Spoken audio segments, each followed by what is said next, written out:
साधारण निर्वाचन को आख्यागरे रखी कटक दैत्यनगरी पुलिस कमिश्नर अध्यक्षतार बैठक। कटक डीसीपी डॉक्टर केवी सिंह समेत समस्त एडिशनल डीसीपी, समस्त जोन एसीपी एवं समस्त थाना अधिकारी उपस्थित रही। भुवनेश्वर यूपीडी समस्त थाना अधिकारी, एसीपी एवं सीनियर ऑफिसर्स, डीसीपी कटक समस्त गणन आज आम इलेक्शन रिलेटेड प्रिपेयरनेस तार रिव्यू कराइला। एथिरे टोटल 7टा असेंबली सेगमेंट रही, टोटल 722टा बूथ रही और 125टा बूथ क्रिटिकल रही। तेणु क्रिटिकल बूथ गुड़ाक जो एक्सट्रा मेजर कौन कौन निमती कले से स्ट्राटेजी से आलोचना हो। बाद आउ गोटे जिनस रोचे इलेक्शन आगु आमर जो धरपगड़ बा एनफोर्समेंट, तेणु एनफोर्समेंट नहीं कि आमर विस्तृत आलोचना होती। एपर्यंत जो एनफोर्समेंट होमर एटा इलेक्शन डिक्लेयर हवा आगु आरंभ होती। तेणु लास्ट जो 3 मास पाखापाखि जो एनफोर्समेंट होती आमर टोटल 2 लाख टंका कैश सीजर होपर्यंत। लिकर पाखापाखि 30 लाख तार भैल्यूर लिकर, बोथ फॉरेन लिकर एवं आईडी लिकर सब मिसेक 178 किलोग्राम गंजाई सीज होती, 566 ग्राम ब्राउन सुगर सीज होपर्यंत। 110 सीआरपीसी जोटा प्रिवेंटिव सेक्शन से 63 लोकों विरुद्ध में 110 दि जाए।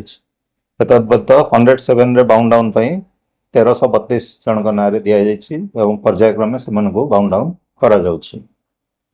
बाद आउ गोटे जिनस जो आम रही एनबीडब्ल्यू एग्जीक्यूशन एपर्यंत 283 एनबीडब्ल्यू एग्जीक्यूट होती, अदरवाइज 220 फेरी जाइए। तेणु एनबीडब्ल्यू एग्जीक्यूशन आमर मेन फोकस रोचे से सबू एनबीडब्ल्यू को आमर कमिशनरेट पुलिस वेबसाइट रे ऑलरेडी अपलोड कर सारी। बाद आज आम जो निर्देश दि जाइए सबू थाना नोटिस बोर्ड रे एनबीडब्ल्यू लिस्ट को जारी करेंगे एवं जिते एग्जीक्यूशन करने को जीवे जा घर को ता घर बाहर गोटे एनबीडब्ल्यू कॉपी रे पेस्ट करके आसवे जदि से लोक घरे नहांती। बाद आमर आर्म्स सीजर भल रही, 10टा आर्म्स एपर्यंत सीज हो सारी। निकट कटक यूपीडी बहुत भल केस गोटे डिटेक्ट कले, मुंगेर रु किंग पिन को धरिकी आनी भी रिमांड रे अणाई। तेणु आम भावुँ आहरी से भल सुफल मिल। गन डिपोजिट आउ गोटे मुख्य रोचे इलेक्शन कमिशन का जो निर्देश क्रमे गन लाइसेंस डिपोजिट से प्रक्रिया आमर आरंभ होती। ऑलरेडी 297 गन डिपोजिट हो सारी और पर्यायक्रमे अन्य सब गन डिपोजिट हम। बाद आम आज आलोचना करूँ जे किसी लोक जो मैंने आंटी सोशल रही क्या जो तड़ीपार आमर कराए कमिशनरेट से आलोचना कर दिज्व, एनएसए क्या दिज्व से विस्तृत आलोचना होती। तेणु आम आगामी दिन में पदक्षेप नबू। एपर्यंत आम पाखे ऑलरेडी गोटे कंपनी सीएपीएफ आसी सारी। तेणु आमर लोकल पुलिस एवं सीएपीएफ मिसिकी जोड़ा सेंसिटिव एरिया से आमर फ्लैग मार्च जारी रही। आहरी दिन को दिन आमर जो एनफोर्समेंट एक्टिविटी आम आहरी बढ़ेबू जमती निर्वाचन श्रृंखलार सहित शेष। इलेक्शन कमिशन को गाइडलाइन अच्छी से केवल क्रिटिकल बूथ अच्छी, अति आउता भितर ना से 125टा हूँ क्रिटिकल बूथ।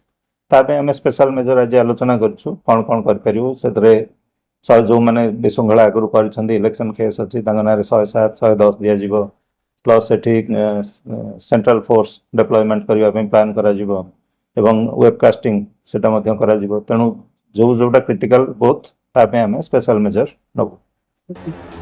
कटक प्रताप चंद्र सेनापति रिपोर्ट उत्कल न्यूज।